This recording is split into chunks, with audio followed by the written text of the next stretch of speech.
There are some really misleading YouTube videos out there completely trashing the editing capability of the M1 Max. I can only assume these people are using poor source footage or they simply don't know basic editing practices. Now, I'm not an expert by any stretch of the imagination, but I wanted to make this video to show you what the M1 Max can and can't do when editing using programs such as DaVinci Resolve or Premiere Pro. This video is going to be completely unscripted. I'm going to give you my own thoughts and opinions in real time while we edit 3 different tiers of footage. The typical owner of an M1 Mac will be editing mainly 1080p and 4K footage.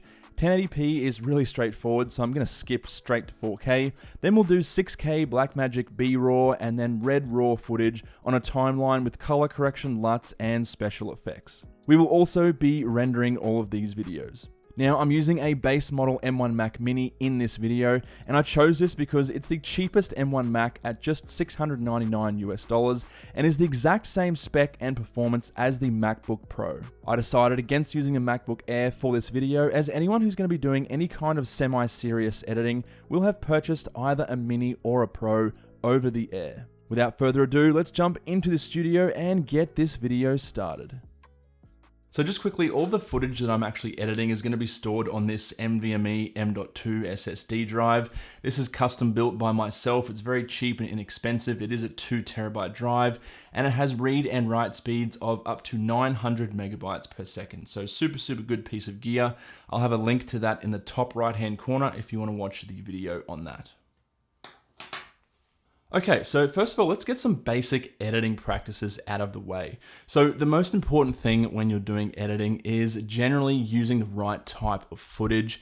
Now, when you record footage using either a camera or another recording device, there are different codecs and different containers that you can actually use to save that recorded footage in. Now, the container you use is essentially, a container is something that wraps everything together. So all the video, all the audio, any subtitles, for example, if you have anything, a container such as .mp4, for example, is a really common one that wraps everything together. It kind of compresses it, and then that allows the file size to be nice and small while keeping most of the quality. Now, this is generally what most consumer level cameras will do, including the Sony A7 III that I'm using to record the side view of this particular video. Now, the problem with this container and containers like this is, again, they're very compressed. So when you go to actually edit this footage on programs such as Resolve or Premiere, your editing program is essentially having to unpack each frame out of this compressed container to actually display it on the screen. And that can be very resource intensive and can cause your footage to look really choppy and not play back very well at all. Now, there are some strategies that can actually mitigate this. So one is obviously transcoding your footage. So you essentially convert the footage into a much more easily readable container on your editing program. And there are some other things which I'll get into in this video. But I just wanted to briefly cover this because I see so many people just completely editing wrong and just not even taking into account basic editing practices in some of their M1 videos. So if we open up DaVinci Resolve, I'm actually going to be mainly using Resolve in this video. I don't really think Adobe Premiere is the best example for the M1 Max right now because it's not super optimized. It never really has been, to be honest. And Final Cut Pro, well, I don't personally use that. And we already know that Final Cut Pro performs very well, no matter what Mac you're on. And there are already plenty of videos on Final Cut Pro, so I will leave that to the other YouTubers. Now, as you can see here, we have a 4K vlog that I actually uploaded today to my channel. So this was entirely shot on my Sony A7 III. In terms of the actual video specs, the codec is XAVC-S4K. It is 25 FPS with 100 megabytes per second bitrate, and it's obviously in a .mp4 container, which is essentially the main container on the Sony A7 III. Now, if I pause this video and I do a little bit of scrubbing here, you can see that generally it's pretty good, but there are quite a lot of dropped frames. It's not as smooth as it could be. And this is a good example of .mp4. So you can see obviously the editing program is having to unpack each individual frame.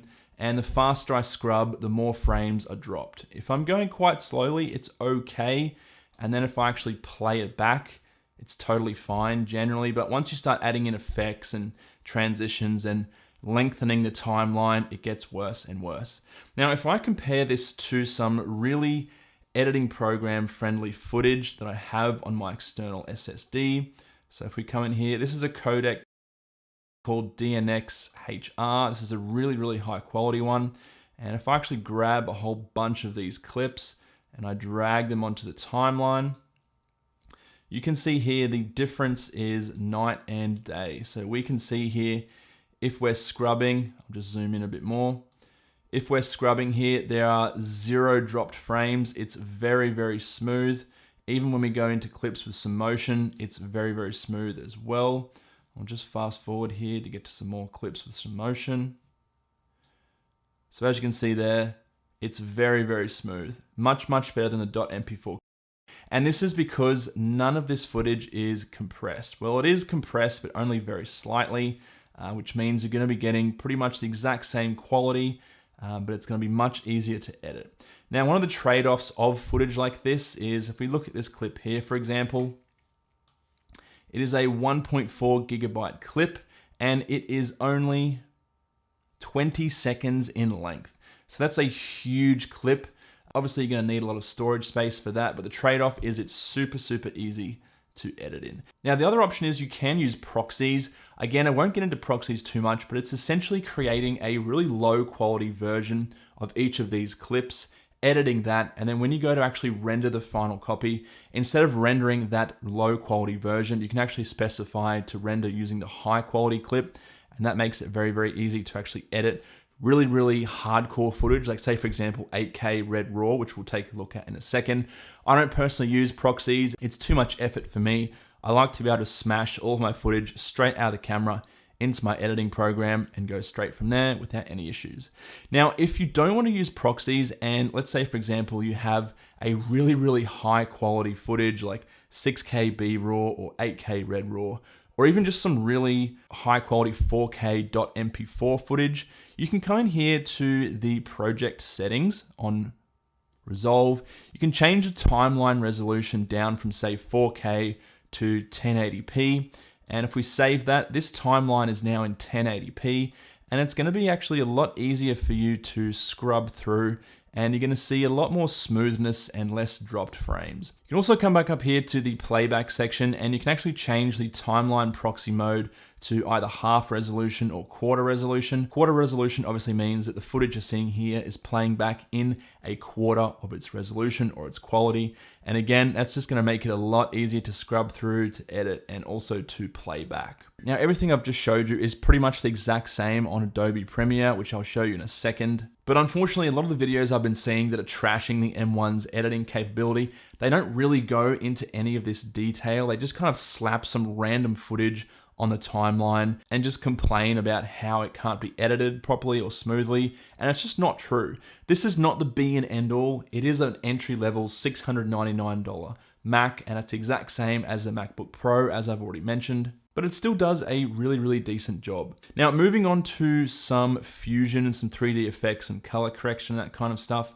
I've got a little bit of Fusion on this particular timeline. I think there's one here. There's a Fusion transition.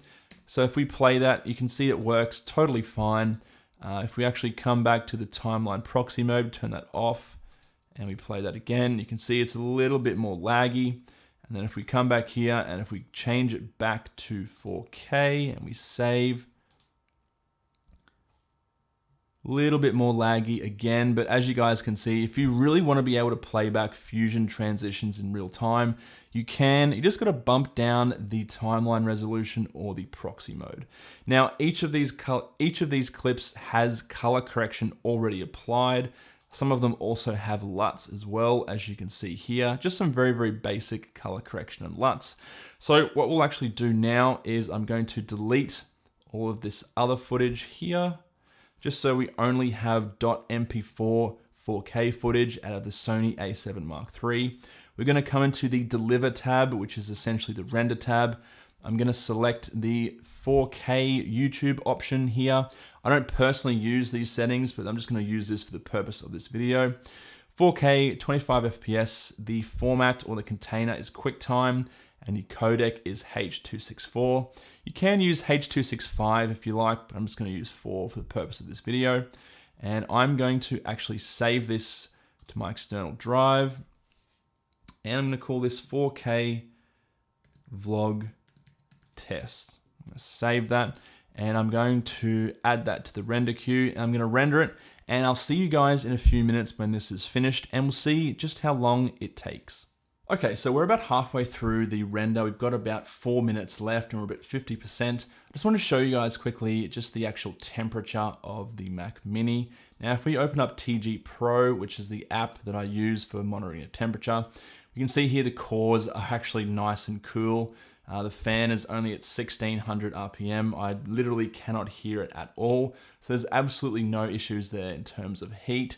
I get pretty similar performance on the MacBook Pro. It obviously is a little bit louder and quite a bit hotter because there's not quite as much surface area as the Mac Mini, but it's still very, very similar performance. Now, a lot of you also want to talk about swap memory, which I also talk about a lot on this channel. As you can see here, we're using pretty much all of the available memory on this base model M1 Mac Mini with about 1.5 gigabytes of swap. So that's really not a lot of swap. When I've tested this on the 16 gigabyte RAM versions, I get about the same. But like I always say, guys, if you're doing any kind of serious editing on a M1 Mac, get the 16 gigabyte version. The 8 gigabyte ones are fine for just casual stuff and even some of the more intensive stuff. But if you guys are worried about, say, SSD wear or just overall performance, definitely do splurge and get the 16 gigabyte RAM version. It's what I've always been saying, and you definitely will not regret it. Okay, so as you can see there, it has just finished. So that was about a 14-minute long, full 4K, 100 megabit per second video there. So yeah, 14 minutes, and that finished in 8 minutes and 32 seconds. So really, really impressive performance. I don't think anyone is going to say that that is not, especially because this is only $699. So what I'll do now is I'll quickly load up Premiere Pro and just load some of this footage in and show you that the performance is actually super, super similar. So here we have the exact same footage in Premiere Pro. I've actually made this a little bit longer. So this particular timeline is about 26 minutes. Obviously you can make it as long as you want. It doesn't really make a difference. Now, as you can see here, again, exact same footage, .mp4, plays back pretty much just as smoothly as it did in DaVinci Resolve. Maybe a few more dropped frames. Now, if we go to a clip with some motion and we just play it, you can see there's really no issues at all. It's pretty smooth. We are in full 4K playback resolution, no kind of proxies, nothing like that. Obviously, you can switch this resolution down to, say, 1/4 or 1/8. You can also come here and change the playback resolution itself. But honestly, I probably wouldn't even bother doing that. This plays back relatively well.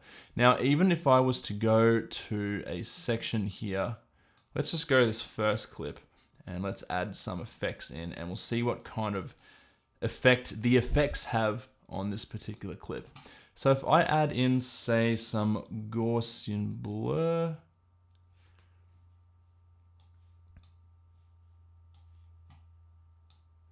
and we turn the blurriness up to, say, 60%, and then we try to play this clip. You can see there, really no issues at all. Again, full resolution, it's all playing back without issues.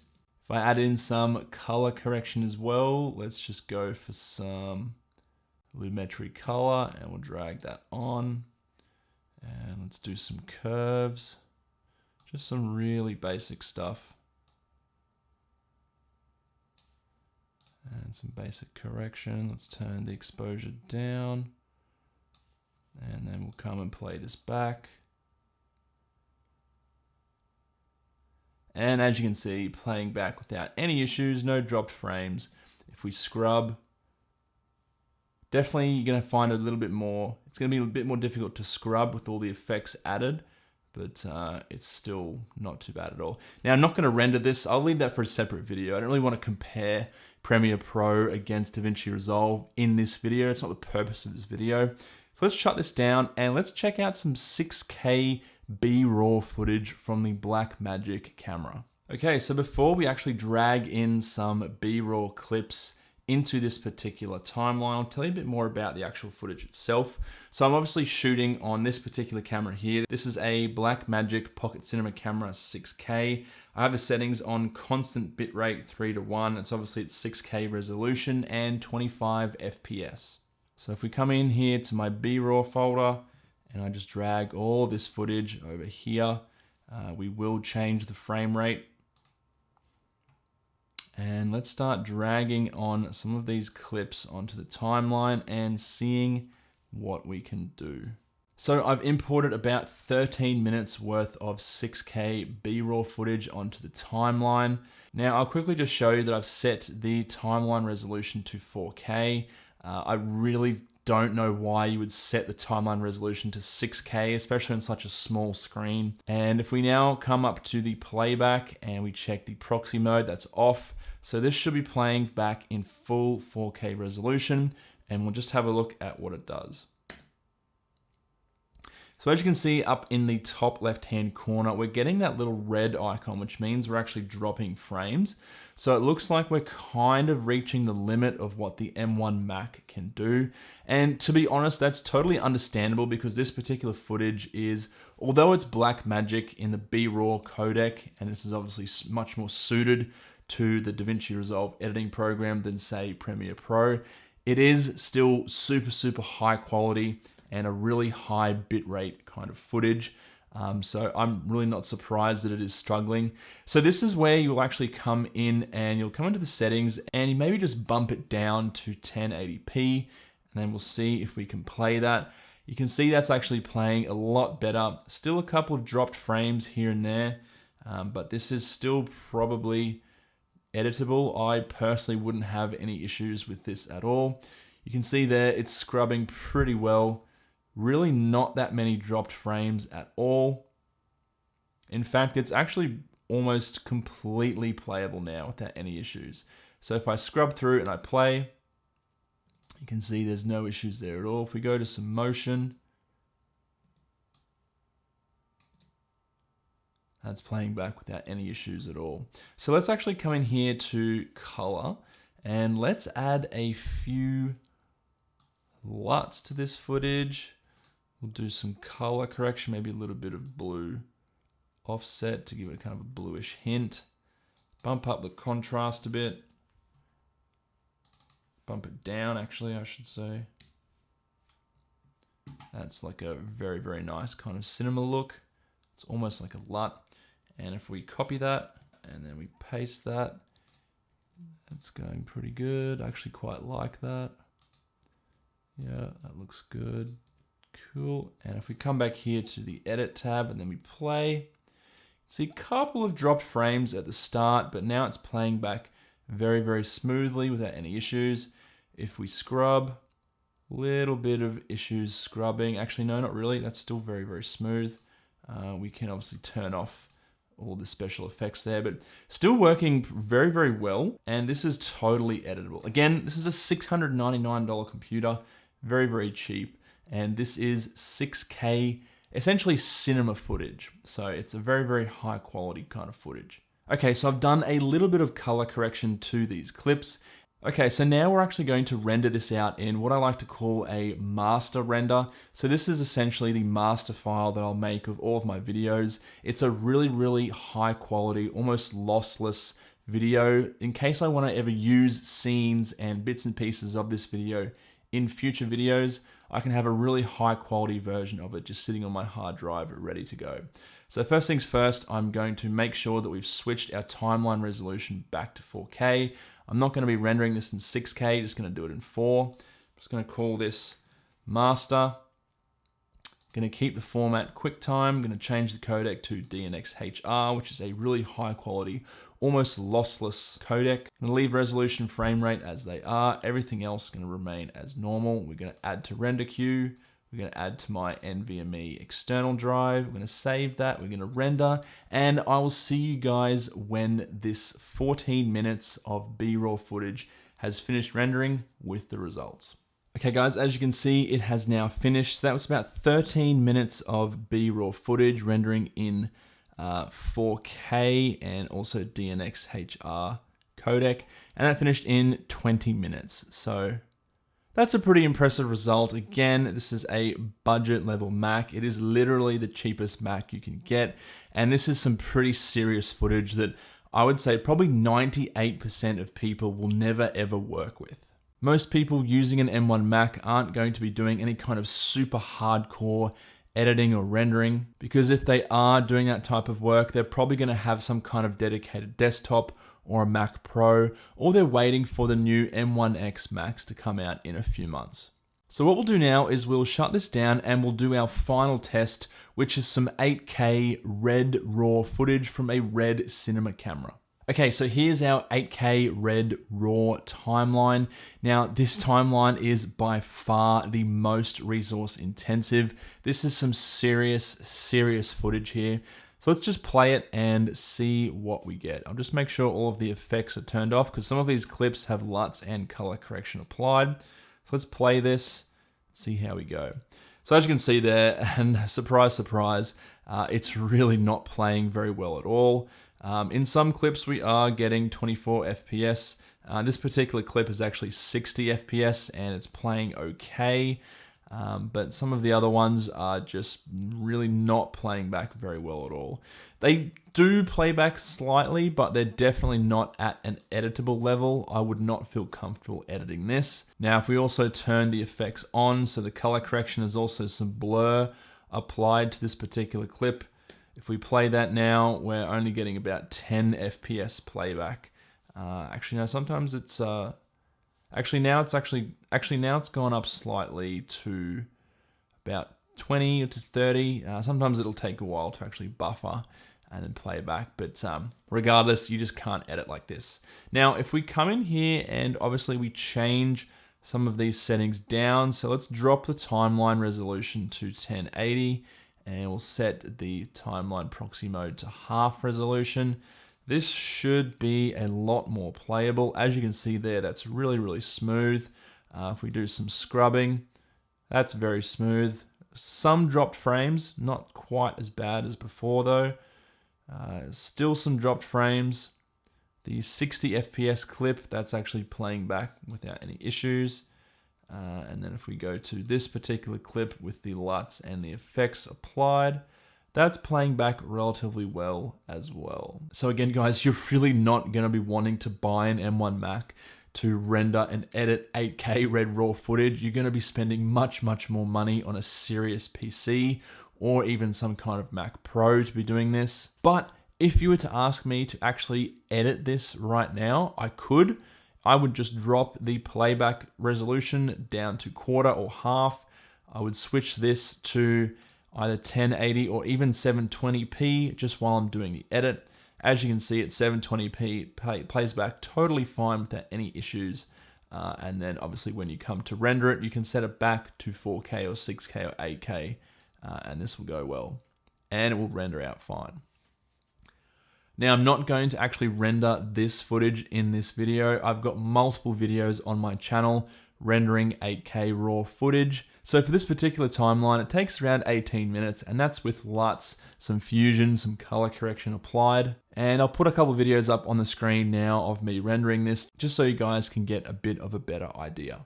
Anyway, guys, that's it from me. Hopefully this video sheds some light on exactly what you can and can't do on the new M1 Macs.